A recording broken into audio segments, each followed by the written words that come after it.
जय हिंद दोस्तों, मैं महेंद्र शर्मा स्वागत करता हूं वन वर्ल्ड हिंदी में आपका। उम्मीद करता हूं आप खुश और स्वस्थ है। दोस्तों आइए दिखाते हैं पाक मीडिया की एक और लेटेस्ट डिबेट, जिसमें कैसे अब इमरान खान ने पाकिस्तान के कानून की जो धज्जियां उड़ाई है, अब पाकिस्तान की आवाम के सामने बिल्कुल सामने आ चुका है कि इमरान खान ने अपनी कुर्सी बचाने के लिए किसी भी हद तक जाके पाकिस्तान के कानूनों को तोड़ के रख दिया, जिनकी कोई वैल्यू इमरान खान के सामने नहीं है। तो कहीं ना कहीं आज इमरान खान ने पाकिस्तान को इस स्थिति में ला के छोड़ दिया है कि पाकिस्तान अब आने वाले समय में काफ़ी समय तक उभर भी नहीं पाएगा। दूसरा, इसने अमेरिका, यूरोपियन यूनियन वगैरह इनसे जो दुश्मनी मोल ली है, अब आने वाले समय में पाकिस्तान को इसका नतीजा भी भुगतने के लिए तैयार रहना पड़ेगा, क्योंकि कहीं ना कहीं इमरान खान के ललकार और धमकियों से सभी देश रिएक्ट जरूर करेंगे। तो दोस्तों देखिए कैसे अब इमरान खान की चमची डिफेंड कर रही है इमरान खान को, और एंकर ने बहुत ज़बरदस्त तरीके से सवाल पूछे हैं, तो ये चिरमरा गई है। तो दोस्तों देखिए डिबेट और कमेंट में अपनी प्रतिक्रिया जरूर दें। लास्ट में आपसे रिक्वेस्ट करूँगा, चैनल पर नए हैं तो चैनल को सबसे पहले सब्सक्राइब करें, लाइक शेयर कमेंट जरूर करें। दोस्तों जय हिंद, वंदे मातरम, भारत माता की जय। दोस्तों क्या कल वोटिंग होगी, या जो खबरें आ रही हैं, जो आप लोगों की प्लानिंग चल रही है कि कल लंबी लंबी तकारीर हों और टाइम गेन करने की कोशिश की जाए, कल कुछ ऐसा ही होने जा रहा है? देखिए शाजिया, ये मुल्क की सालमियत का मसला है। ये मुल्क को कभी भी इतना खतरा नहीं हुआ एक फॉरेन अटैक से। जब कोई बाहर की मुल्क आपकी मुल्क पे अटैक करता है तो उसको आप उसका डिफेंड करते हैं, और आपके अंदर से लोग मिले हो तो वो उससे भी बुरा है। 22 करोड़ अवाम को मुसल्लत करके बाहर से पाकिस्तान पे अटैक हो रहा है। क्या हम गुलाम हैं? क्या हम बेबस हैं? क्या हम बेगैरत हैं? क्या हम में कोई खुददारी नहीं है? क्या हम जो अपने सामने तमाशा देख चुके हैं, सिंध हाउस में हॉर्स एंड कैटल शो जो देख चुके हैं, उसको देखते हुए हम अपने मुल्क को बेच दें? लेकिन कल सुप्रीम कोर्ट के फैसले के बाद क्या हम अपने डिप्टी स्पीकर की रूलिंग को जो कलअदम करार दिया, जो आर्टिकल 5 की बुनियाद पर जो रूलिंग दी गई थी, सुन ले, जो कल रूलिंग उनकी कलअदम करार दी गई डिप्टी स्पीकर की, जो आर्टिकल 5 की बुनियाद पर थी, उसको कलअदम देने के बाद तो ये सारा मामला बिल्कुल साइड पे नहीं हो जाता कि कोई साजिश नहीं हुई। जो बयानिया था आप लोगों का, या जो आप लोग कह रहे हैं साजिश हुई है, सुप्रीम कोर्ट ने डिप्टी स्पीकर की रूलिंग जब कलअदम करने के बाद तो ये मामला खत्म नहीं हो जाता। यही तो अफसोस किया हमने कि सुप्रीम कोर्ट ने साजिश को देखा ही नहीं और बड़े आराम से कहा कि हम तो नहीं देखेंगे, क्योंकि ये तो सबसे बड़ी साजिश है। और मैं कोई ऐसे नहीं कह रही, आपको भी पता है, दोनों पार्टीज अपने दौरों में पाकिस्तान को दांव पे लगा चुकी हैं। या तो आप बेनजीर भुट्टो साहिबा को कहें कि झूठ बोल रही थी, आपके चैनल ने दिखाया, सबने चैनल दिखाया, 12 इंटरव्यूज में अपनी किताब में डॉक्यूमेंट किया उन्होंने कि नवाज शरीफ की आदत थी कि बाहर से पैसे लेके गवर्नमेंट गिराता था। उन्होंने कहा कि उसने उसामा बिन लादेन से पैसे लेके मेरी गवर्नमेंट गिराने की कोशिश की। उसके अलावा आप देखें कि पीपल्स पार्टी ने क्या किया। पीपल्स पार्टी ने मेमो गेट में जरदारी साहब, जो हमारे एम्बेसडर हैं यूएस में, हुसैन हक्कानी साहब से जाके अमरीकनों को कहते हैं कि जी आ जाए, हमें बचाएं, हमारी फौज को पीछे करें, हमारी फौज बुरी है, हम तो अच्छे हैं, आ जाएं। ये मेमो गेट में डॉक्यूमेंटेड है। दोनों पार्टियां पाकिस्तान को दाव लगा चुकी हैं। और वो जो तीसरे हैं, लेकिन अब आप लोग क्या चाहते हैं कि जो कमीशन बना रहे हैं आप लोग, कि मेरे पास आए और कहा जी मेरे वोट बेच लें, मुझे बस आप हुकूमत दे दे, बाकी सब मैं कर दूंगा आपके लिए।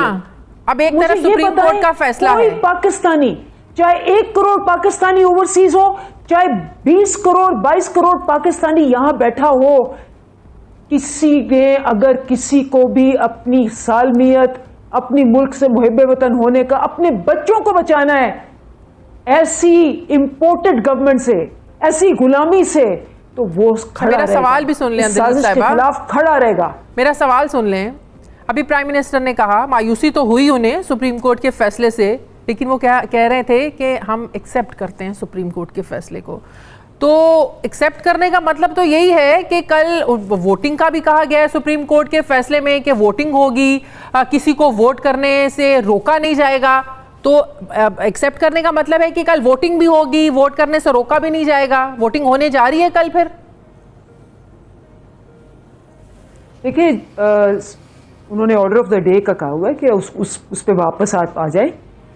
जब ये जो होती हैं सेशंस होते हैं, आपको भी पता है इसके अंदर, और ये हमारी माशाल्लाह ऑपोजिशन वालों ने 90% हमारा जो एजेंडा है, हमेशा जब हम अवाम की बात करना शुरू हों, कोई लेजिस्लेशन की बात करना शुरू हों, फैक्टर पे बात करना शुरू हों, ये पॉइंट ऑफ ऑर्डर पे 15-15 दिन वो लॉ नहीं लाने देते थे। पाकिस्तान को इन्होंने लेकिन तहरीक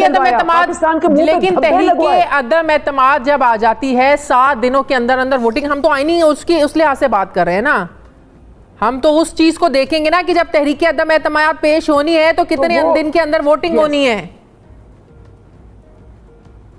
ये वो वहां जो आईनी तौर पे वो आ गई है, और उसके अंदर ये नहीं लिखा हुआ किसी भी आइन के अंदर, और मेरे ख्याल स्पीकर और आपके सारे एक्सपर्ट्स भी आपको बताएंगे, आप जो मर्जी बंदे को बुला लें, ये नहीं लिखा हुआ, और ना ही सुप्रीम कोर्ट का ऑर्डर है वो कि जी आपने उसके ऊपर बहस नहीं होने देनी।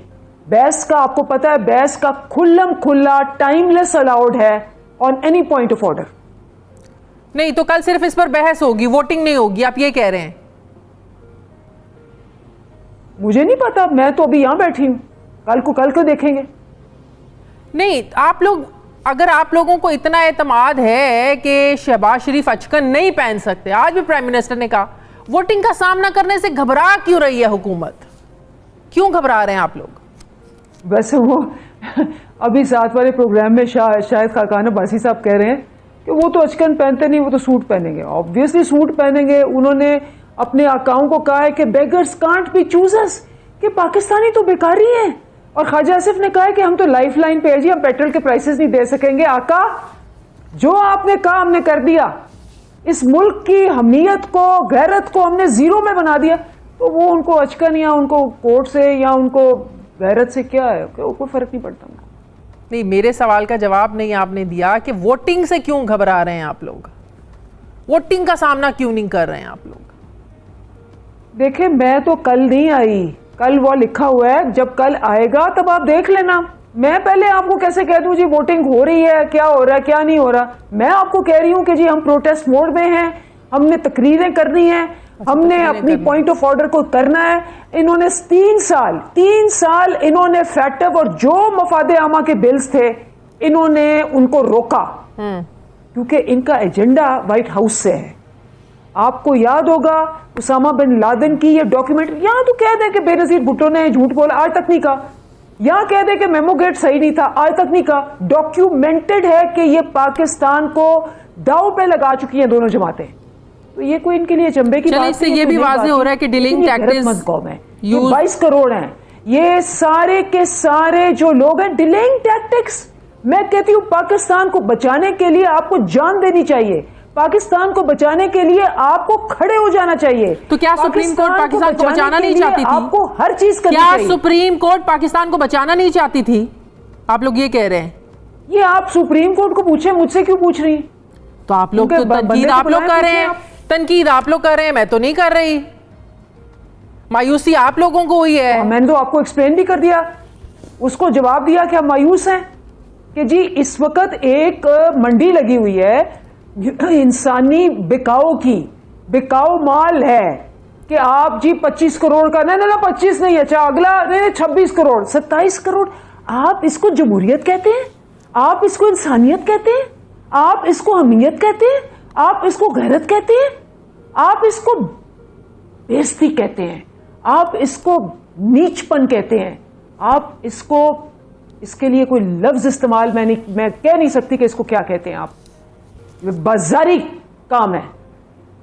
नहीं तो जो आपके इत्तेहादी कर रहे थे, जो काफ लीग पंजाब में कर रही थी, आपके बच्चे कभी ऑपोजिशन के साथ मिठाइयां खा रहे थे, मुझे बताएं, कभी ऑपोजिशन के साथ मिठाइयां खा रहे थे, पाकिस्तान के उन्होंने भी तो अपना जाती मफाद देखा ना। पाकिस्तान की जमहूरियत की प्राइस लगी हुई है, इतवार बाजार लगा हुआ है पाकिस्तान की जमहूरियत का। आपके बच्चे देख रहे हैं कि जी पैसे के लिए जो मर्जी हो सकता है। ये क्या तालीम दे रहे हैं हम आपके बच्चों को, अपने बच्चों को? क्या इस पे हमें खड़े नहीं होना चाहिए सबको मिलके?